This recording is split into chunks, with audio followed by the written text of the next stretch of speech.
નમસ્કાર દોસ્તો, થોડી ગુજરાત પોલીસની ભરતી વિશે વાત કરીએ. આપણે ભરતીઓ વિશે વાત કરશું.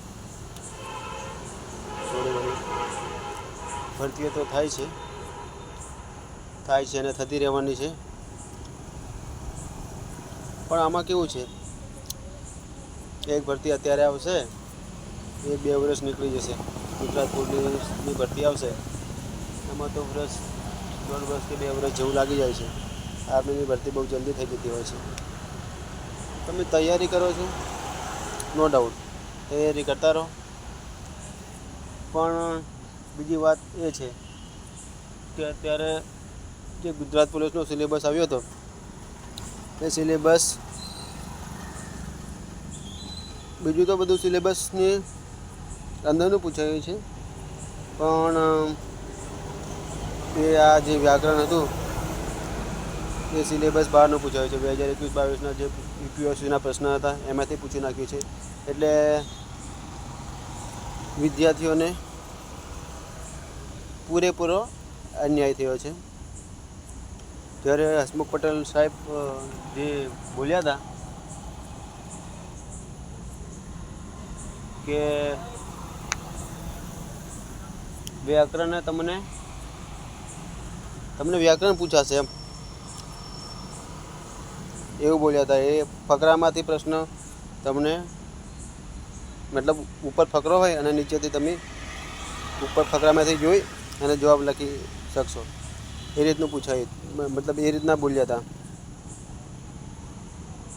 હવે એવું કહેવામાં આવે છે કે તમે મતલબ સરકારની વેબસાઇટ ઉપર કે ત્યાં દર્શાવવામાં નહોતું આવ્યું એવું કહેવામાં આવે છે.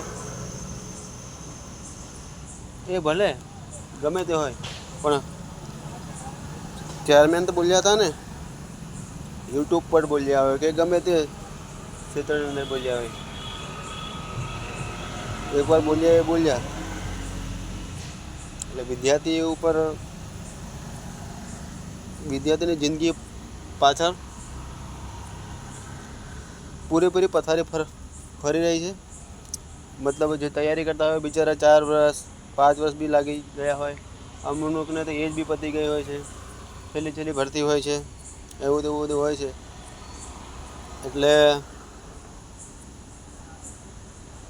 મારું એવું કહેવા માગું છું કે ગુજરાતના તમામ જિલ્લાના વિદ્યાર્થીઓ જે તૈયારી કરતા હોય, એક થાઓ, એકતા રાખો, સંપ રાખો. જ્યાં સમ ત્યાં જમ. જો આપણે ભરતી કરો એ તો આપણે કરવાના છે, પણ મતલબ લડતા રહો, એકતા રાખો. ગમે તે જગ્યાએ એક થઈ જવાનું ફરી એમ, તો આપણને કામ લાગશે.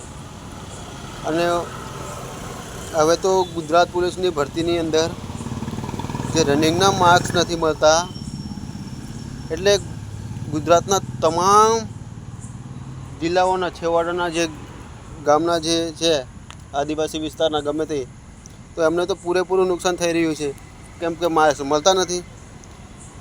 એટલે થોડા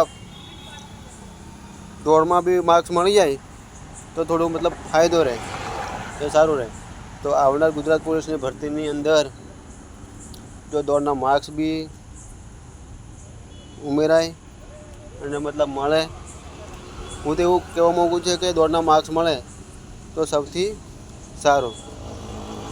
ભાઈઓ બહેનો, તમારું શું કહેવું છે? મારી વાત સાચી લાગે, કોઈ યોગ્ય લાગે તો તમે જણાવી શકો છો. બાકી ત્યાંથી મારો વિડીયો સમાપ્ત કરું છું. અસ્તુ. જય હિન્દ, જય ભારત.